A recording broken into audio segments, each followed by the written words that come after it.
정치권 소식 국회팀 정태진 기자와 조금 더 이야기 나눠보겠습니다.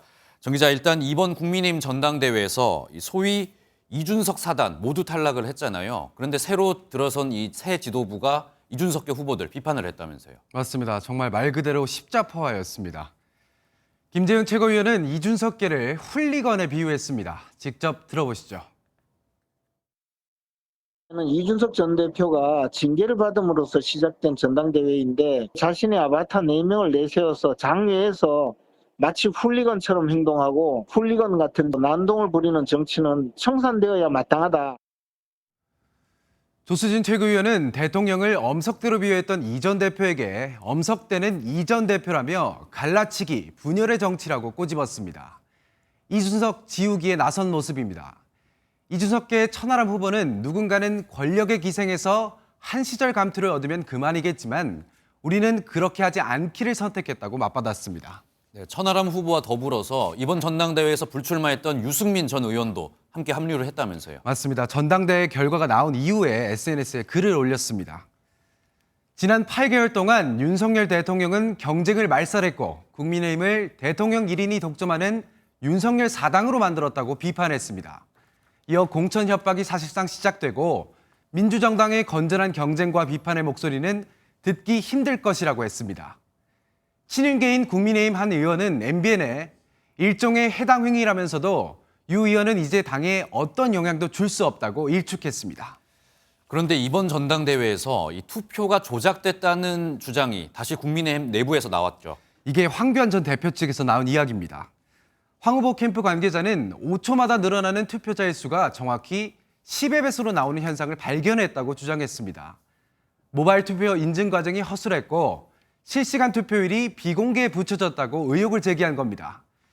이런 점들을 고려해서 투표 조작 의혹을 검토해보겠다는 게 캠프 측 입장입니다. 황 전 대표는 지난 2020년 총선과 2022년 대선의 사전투표가 조작됐다고 주장해서 선관위에 고발을 당한 바 있습니다.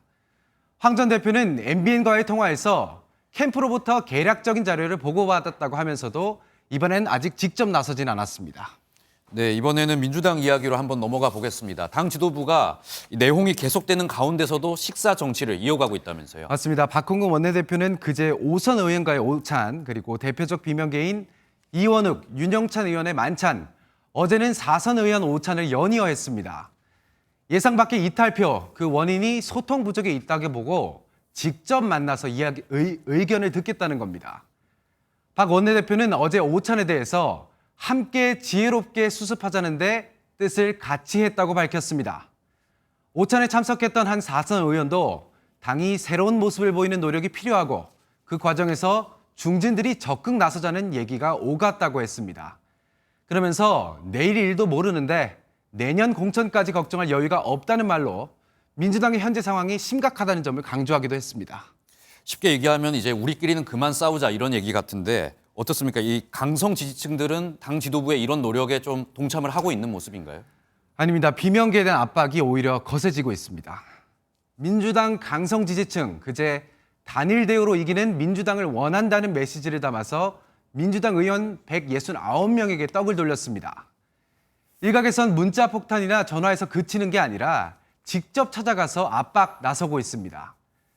대표적 비명계 30의원의 의정보고에 찾아갔는데 지도부와 함께 하시길 부탁한다고 강조하는가 하면 30의원 대신 공천할 주자가 있냐고도 했습니다. 오늘 낮엔 비명계 이원욱 의원의 지역구인 경기 화성시에서 민주당 분열 책동하는 이원욱 규탄 집회도 예고했습니다. 네, 오늘은 여기까지 듣겠습니다. 국회팀 정태진 기자였습니다.